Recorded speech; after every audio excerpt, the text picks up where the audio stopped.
Hey everybody, before we begin, let's take refuge and generate bodhicitta. The reason why we do this is because we always want to dedicate the practice of everything we do to all sentient beings. This is the bodhisattvic path. So, Zangi Joding Zogi Jonam La Jengdu Bardu Dagni Yabzuji Dagi Jenzuki Bezonam Gi Drula Benjir Zangi Drubarsho Zangi Joding Zogi Jonam La Jengdu Bardu Dagni Yabzuji Dagi Jenzuki Bezonam Gi Drula Benjir Zangi Drubarsho Zangi Joding Zogi Jonam La Jengdu Bardu Dagni Yabzuji Dagi Jenzuki Bezonam Gi Drula Benjir Zangi Drubarsho. To the Buddha, Dharma, and the Supreme Assembly, until fully awakened, I take refuge in you. We all take refuge in you. Through the merit of our generosity and other 6 perfections, may we achieve Buddhahood for the sake of all beings in samsara. May all beings in all worlds have happiness in the causes of happiness. May all beings in all worlds be free from sorrow in the causes of sorrow. May all beings in all worlds be inseparable from sorrowless bliss, and may all beings in all worlds reside in equanimity, free from clinging, aversion, and closed-mindedness. So, today I want to talk about wealth. And real wealth and investments, and what the heck does this have to do with Buddhist training? And it has a lot to do with Buddhist training. It's a bit of a cold, chilly, early winter day here in the Pacific Northwest, and I'm outside just kind of enjoying the fresh air and making this video. And so there's a great video out. If you watch the YouTuber Johnny Harris, he did a great example video kind of demonstrating what the difference is between people with $100 million, their lifestyle differences between $100 million and $100 billion, including sort of a middle point of just like a mere single-digit $1 billion. And I've known people who are moderately wealthy and had a chance to kind of get to know their lifestyle. And you know, I was born in an upper middle class family myself. I have friends who have, are millionaires. And I think there's a big misconception about what it means what real wealth is and what real investments mean. And so the long and short end of the stick is that the best investment you can ever make in your life is in spiritual practice, the Buddha, Dharma, Sangha. And what do I mean by that? Well, there's a great song by an old country western artist from like a classic country western artist called Faster Horses. The artist's name is Tom T. Hall. And if you can go on Google and look up his song called Faster Horses, the cowboy and the poet. And in the song, so there's this like, young cowboy who goes to a bar and he sees this old kind of withered, cowboy who just has to have the meaning of life. And so he goes up to him and asks him, what's the meaning of life? And the old cowboy says, faster horses, younger women, older whiskey, and more money. And I think, this is a really funny thing because from a Buddhist perspective, that's not exactly the meaning of life, but it sure does kind of give an example of what samsara really is. Because if you watch Johnny Harris's video, that's kind of what these ultra-wealthy people are doing. And if you're ultra-wealthy, that's probably what a lot of people in your circle are doing. So, faster horses. What's faster horses? Well, a faster horse is a bigger jet, a faster jet. A faster car, literally supercars, more supercars, lots and lots of supercars. A literal faster horse. Maybe you own a private horse, you're doing horse racing. The faster horses are the more experiences of life, like the bigger, the better. We don't ride horses as much anymore, but we have a faster car. You can have like the exclusive supercar. That's the limited edition, the rare thing that costs only $1 million, only $1 million. That's a faster horse. The private jets are a faster horse. And of course, if you've got a faster horse, there's going to be richer people than you. So, of course, there's always, if you're a low millionaire, you're chartering your private jets. Oh, but then when you're a small billionaire, or, ultra wealthy, maybe you own your private jets, Oh, but then you have a private jet that you remodel, and you have a spa on board. Faster horse. Older whiskey. I mean, that one's kind of self-explanatory, but of course, older wines, better experiences of all sorts, better sense experiences. Um, $1 million bottle of whiskey, the exclusive parties, the exclusive vacations, the exclusive hotels. It costs you $25,000 a night to stay at this special hotel, and you've got the VIP box at the big, Super Bowl game that you share with the fancy people, and, the exclusive access. You can pay your own, you can have your favorite musician, band, come and do a private concert just for you and your friends, for your birthday or whatever. These exclusive experiences. But, does that give people real satisfaction? Younger women is really explanatory. One of the big scandals in the news right now involves ultra wealthy people and, elite society people having, relations with literal younger women, and the whole fallout from that. And more money, of course. When people are ultra wealthy, they're kind of post money at that point. They're living off of the private loans from banks that are secured against the collateral of their ridiculous wealth. But, if you see reports from therapists and people who deal with the ultra wealthy, they're not happy. For one, their lives are filled with paranoia. Everybody around them wants something from them. They want, they've got the money, so everybody else wants that too. So, it's they're constantly pitching an idea for a project to you that of course they're going to get a cut of, or they constantly want a job from you, or they want to be in your circle. They want something. They always want something from you. So there's never any kind of peace from that. Even your family, your children, they're always kind of doing the sort of Machiavellian Game of Thrones-y power games. If you watch the TV show on HBO, Succession, all these people they're always oh, who wants to renegotiate this trust? Who do I need their own kids are do I need a lawyer to review this? Everybody is kind of they always want something. Everybody, wants something from you.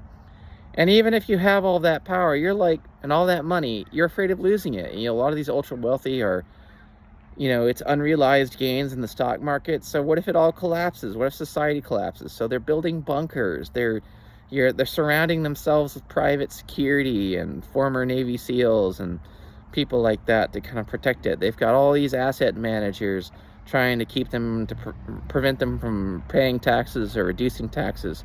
If they're super elite, they're lobbying members of Congress and senators and stuff to insert words into bills to make it so their particular company doesn't, saves a bunch of money on its taxes and that sort of thing. But where's the satisfaction from that?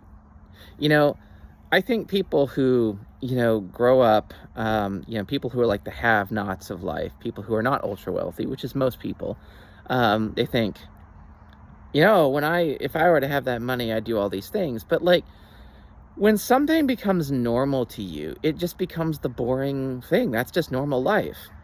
A $25,000 bottle of wine at that level of wealth is just light beer. That's Coors Light to you. And if you've ever, anybody who's ever had a fancy thing, when everybody, I think, relates to this idea of the first time you buy a new shiny thing, it's new and it's exciting. It's this fresh experience, whether it's you get some nice clothes, or you buy the new car, or maybe you get the shiny new toy. You get a new job and the new salary, and it pays you more. And then what happens is your lifestyle just adjusts to that. And then that's just normal. That just becomes the normal thing. And soon it's boring. And the Buddha talked about this. This is samsara.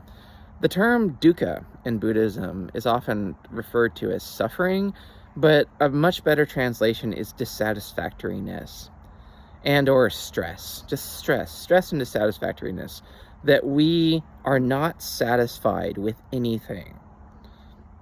You know, if you go out and buy, if you're an average income person and you go out and buy $100 bottle of whiskey, that's probably an uncommon experience for you. And you're like, ooh, this is a really nice bottle of whiskey.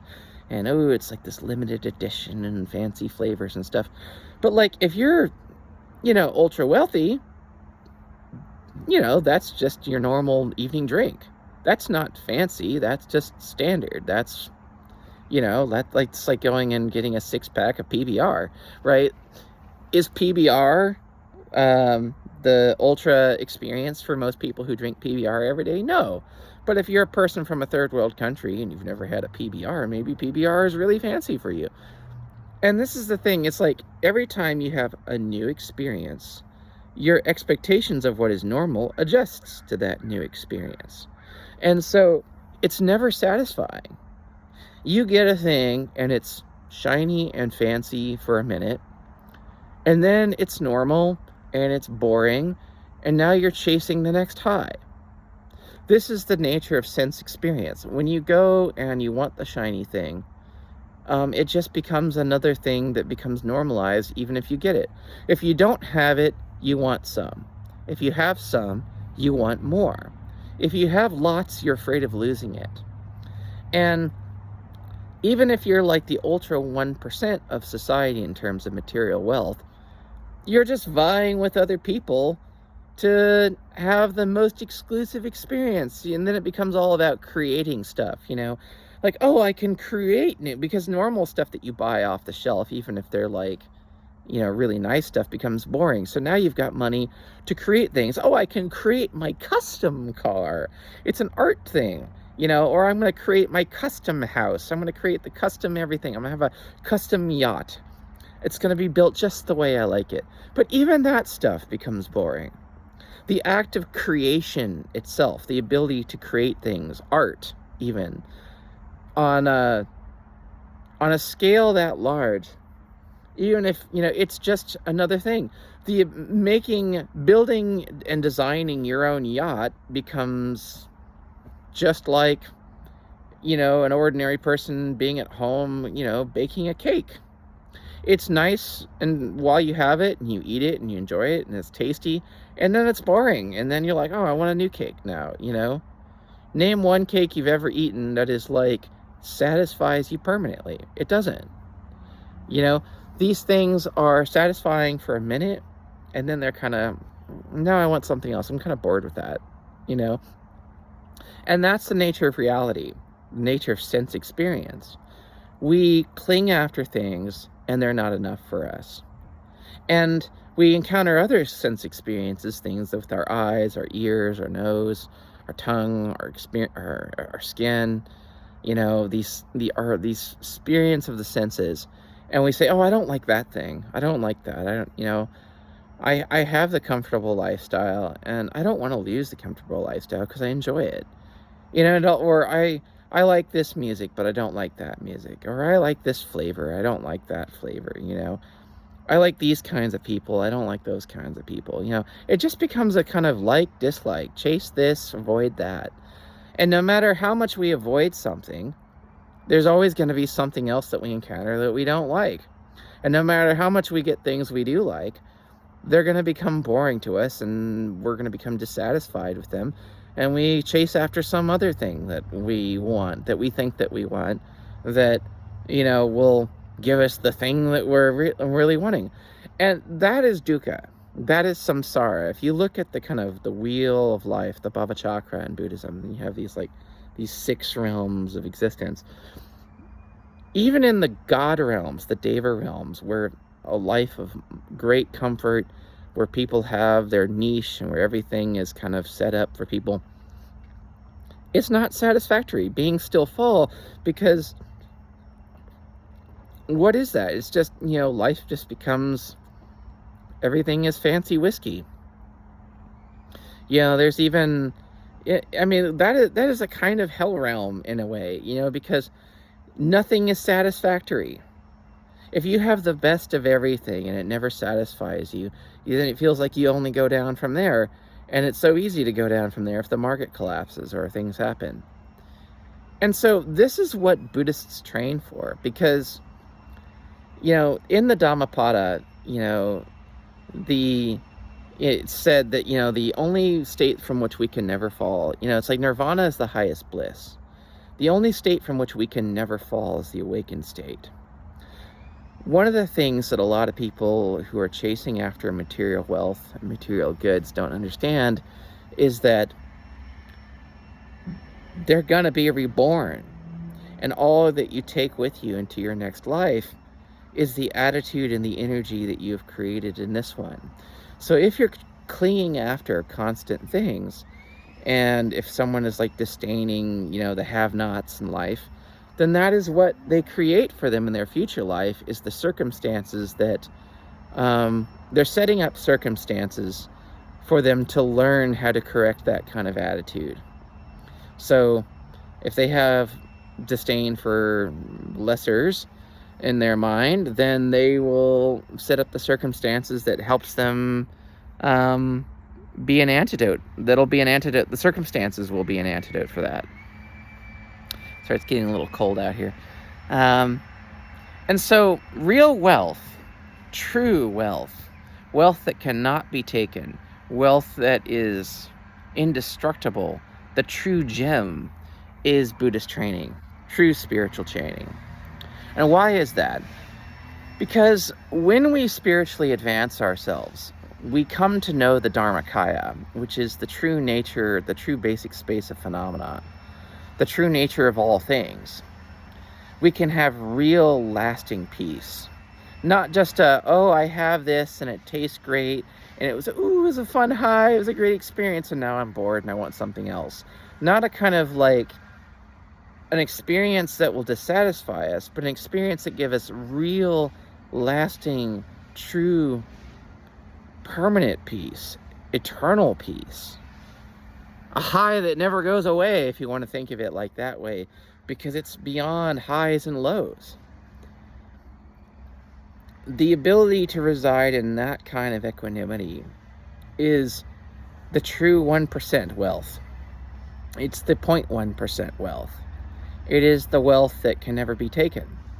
Because when you truly understand the nature of reality, and you can train yourself to reside in that, as you gain that wisdom, you understand the folly of the ordinary way of thinking about things. Chasing after, the Buddha described reality as being like a dream. And there's a Tibetan story where a person is sleeping every night and he's having a nightmare. And the nightmare that there's a demon chasing him. And every night this demon is chasing him in his dream. And every night he wakes up screaming. He's like, wakes up sweating and screaming and, and having just awful nightmare. And this goes on. And then one night in the dream, he turns around. He's like, he just has enough. He's like, what do you want? Why are you chasing me? And the demon just kind of stands there and shrugs and is like, I don't know, man. It's your dream. You tell me. And that is the nature of reality. We are constantly running from things we don't like. We're constantly chasing after things we want. And when we get the things we want, they only give us a temporary high. There's that term from drug use and the opium, use from back in the day of chasing the dragon. That is what people are doing. That's what everybody is doing. They're chasing the dragon. They're wanting the next high. And nothing that you get, no matter how much money you get, because, if we go back to that country western song, right? More money, right? Even if you have the most money of anybody on the planet, if you're literally the wealthiest person on earth, there's still no satisfactory. There's no satisfactoriness. If you talk to some of these, you see interviews of some of these ultra wealthy people, they describe that their inner world is miserable. There's no satisfactoriness there. It's paranoia and stress and bipolar and just, you can't trust anybody around you. That's not happiness. That's misery. And then people are miserable, and so, well, I'm going to distract myself from miseryness by more creative projects. I'm going to invest money to make brain chips, or I'm going to invest in vacuum tube bullet trains, or, it's just constant distraction of more projects, more fancy experiences, more exclusive parties, bigger boats, faster horses, older whiskey, more money, younger women, right? You have sex with the youngest women. Oh, but that's not satisfactory because an orgasm leaves you, it's fun while you have sex, and then you want another orgasm later. It's not a permanent orgasm. It's not like you're walking around in constant orgasm. It's just an orgasm, and then that was fun, and then now you're bored again, right? That's not... That's samsara. That is the hamster wheel of life. That is the bhava chakra. And what Buddhism offers, what real spiritual practice offers people, is an actual way out of that hamster wheel. To not just be constantly chasing the next high. It doesn't matter how much money you spend on that high. If you spent, $50 for your whatever, for your, cocaine use, or if you spent $50 million for your decked out private jet, it's still gonna bore you and be dissatisfactory after you've gotten that initial enjoyment experience. At some point, it just becomes the normal thing, and then you're chasing after another experience. No matter how much money you have, there'll never be enough, because you reach a certain level and you're just wanting more. Even among the ultra wealthy, you're just measuring yourself against more ultra wealthy people and wanting to have more money. Where's the satisfactoriness in that? The best investment, the real capital gains, the real compound interest that you can make is the creation of merit, which is wealth of an incomprehensible matter. The real treasure, the real jewels, dragons, in mythology, they always want their jewels. They're chasing after the special thing, the special treasure. The real treasure, the real priceless gems is spiritual training. The Sentamani, you'll see like Asian dragons, they're holding this special flaming jewel. The Sentamani, the true Sentamani, is actual priceless, everlasting bliss, actual cessation from suffering, actual equanimity that you can never fall from, the true nature of phenomena, to be able to rest within that and never need anything more, to have real satisfaction that is everlasting. That is the true gem. That is true wealth. And this is why people who do real spiritual training are the real 1%ers. People who have actual worldly money, and don't get me wrong, a certain amount of money is very useful. It removes obstacles from your life. It can enable training. It can enable supportive practice. But after a certain point, just the pursuit of it is a diminishing return. It's just another high. It's just another line of cocaine. It's just another drunken party. It's just another orgasm. The fanciest wine is just light beer. What is it at that point? The nicest vacation is just equal to the cheapest hike in the woods. And everything becomes unsatisfactory at that point. So what is actual satisfactoriness? What brings real satisfactoriness? True spiritual training, seeing the nature of the dream, training yourself to see this illusory phenomena of chasing after this and avoiding that in your own mind, and learning to rest in the equanimity that is between that, and take refuge in that, and take refuge in the people who train in that. That is real wealth. That is true people who will, that is the true, exclusive society. That is the real high society right there. Because then you're not chasing after some other thing. You can have actual peace, actual serenity, actual contentment, actual wealth. Wealth that you can't ever lose. Wealth that you don't have to worry about losing, because it is the true nature of everything. It is the true treasure. It is the true jewel. If you are a wealthy person and you're tired of just another exclusive party, you're tired of just yet another fancy car, you're tired of just another expensive bottle of wine, or just yet another boat, yet another fancy yacht, yet another Formula One race, yet another private island. Like, an island is just an island. You can go all these exclusive experiences, and then when you have them, it's just another experience of your senses. What is that? What are you actually satisfied? Do you want people around you who just constantly want something from you? Are you tired of just wanting yet another thing yourself, and also being surrounded by people who just want something from you? Would you like real peace, real contentment, real serenity, real wealth that is never going to be lost? That is true peace, taking refuge in real equanimity, taking refuge in the deepest level of reality. And Buddhist practice teaches you that. Buddhist yoga, all yogic practices in Buddhism, all of our training, all of our forms of meditation are designed to teach you to train your mind to rest in something everlasting, the true infinite peace that can never be taken away from you.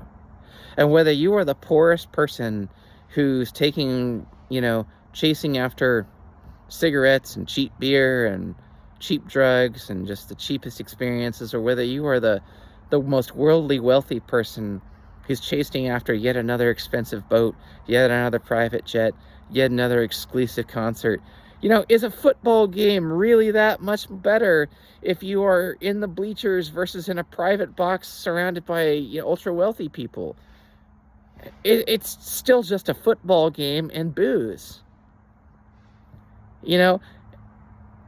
It's not something that brings real satisfaction. It's ultimately kind of just a cheap pleasure of the senses, or an expensive pleasure of the senses, but it won't bring you lasting peace. Real investments, the real investment, the real thing that you can spend your time investing in, is not your stock portfolio. It's not buying up real estate. It's not these exclusive experiences or a bunker. It's spiritual training, real spiritual training, because that will give you the experience of what is something beyond experience. You can take refuge in that which is the final refuge, the true refuge, which will never betray you and never let you down. This is what real wealth is. To be beyond the chasing of wealth.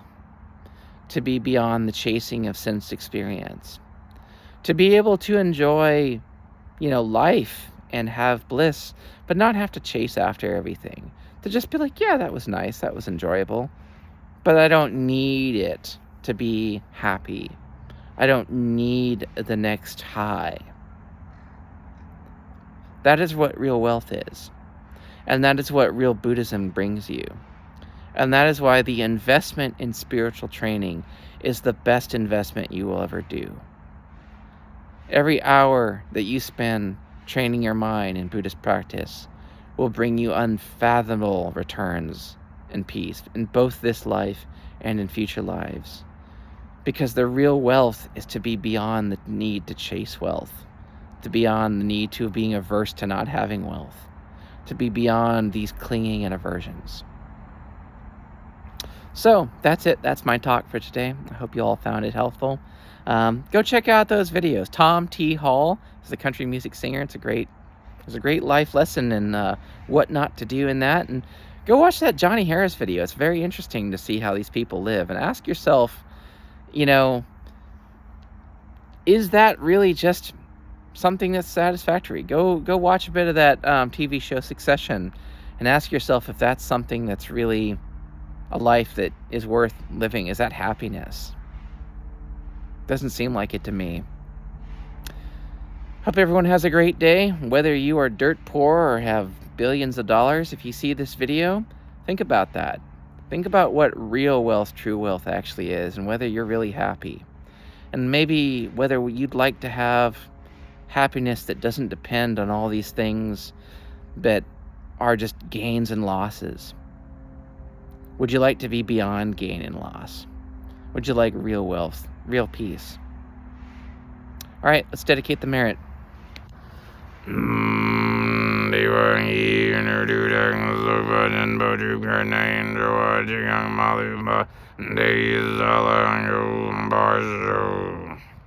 By the merit of this practice, may we achieve the state of Ati-yoga, the state of Dzogchen, and through this may all beings be placed on this level. May all beings in all worlds have bliss in the causes of bliss. May all beings in all worlds be free from sorrow and the causes of sorrow. May all beings in all worlds be inseparable from sorrowless bliss.